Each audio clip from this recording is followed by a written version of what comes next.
అందరికీ నమస్తే అండి. Good morning. నా పేరు బెనర్జీ. మన ఛానల్‌లో అట్ ద రేట్ నా ఆంధ్ర. కంటెంట్ నచ్చితే లైక్ చేయండి, షేర్ చేయండి, సబ్స్క్రైబ్ చేయండి. మీ ఫ్రెండ్స్ అయితే కూడా సబ్స్క్రైబ్ చేయించి సపోర్ట్ చేయండి. ఇక ఈరోజు పేపర్లో చూస్తే లంచం ఇవ్వడానికి జగన్ని కలిశానని అదాని మీతో చెప్పారా? నిన్న ప్రెస్ మీట్ పెట్టాడు కదండి జగన్మోహన్ రెడ్డి గారు. దాంట్లో విలేకరులను అడుగుతున్నాడు.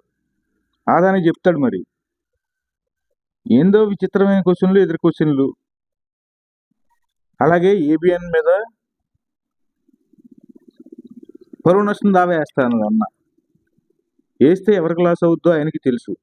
ఇవన్నీ కహానీలు. మనం నమ్ముతామా? పిచ్చోళ్ళు ఎవరైనా ఉంటే నమ్మాల్సిందే. 2019లో వివేకానంద రెడ్డి గారి హత్య కేసులో సిబిఐ విచారణ కావాలన్నాడు, చేయించుకున్నాడు. తర్వాత అధికారంలోకి వచ్చిన తర్వాత మనోళ్ళు బయటపడేటప్పటికి నాకొద్దు అని చెప్పి తీయించేశాడు. ఓకే, ఆ గొడవ పక్కన పెడదాం. అభ్యంతరకర పోస్టులు పెట్టిన వారిపై చర్యలు తీసుకోవాల్సిందే. సుప్రీం నిన్న హైకోర్టులో మంచి తీర్పు ఇచ్చిందండి హైకోర్టు. ఎందుకంటే వాళ్ళే బాధితులు, జడ్జీల్ని దారుణంగా దూషించి హింసించారు. వాళ్ళకి తెలీదా వీళ్ళ నాటకాలు, డ్రామాలు. దీనికి విజయబాబు అనే ఒక జర్నలిస్టు, వైసీపీ తరపు జర్నలిస్టు ఆయన. నేను జర్నలిస్టులు అని చెప్పుకునే వైసీపీ మేధావి ఆయన ఫిల్ వేసాడు.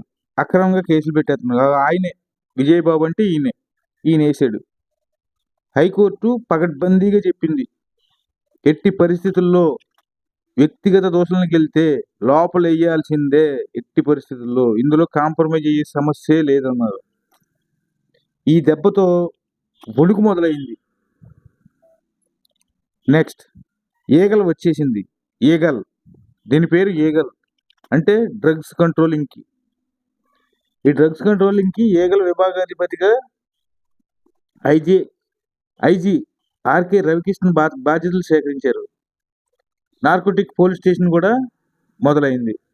దీనివల్ల ఎంత ఉపయోగం అంటే గంజాయి అరికట్టచ్చు, డ్రగ్స్ ఎక్కడున్నా పట్టుకుని కఠిన చర్యలు, ప్రత్యేక కోర్టులు, టోల్ ఫ్రీ నెంబర్ 1972 కాల్ చేస్తే ఇమీడియట్గా రెస్పాండ్ అవుతారు.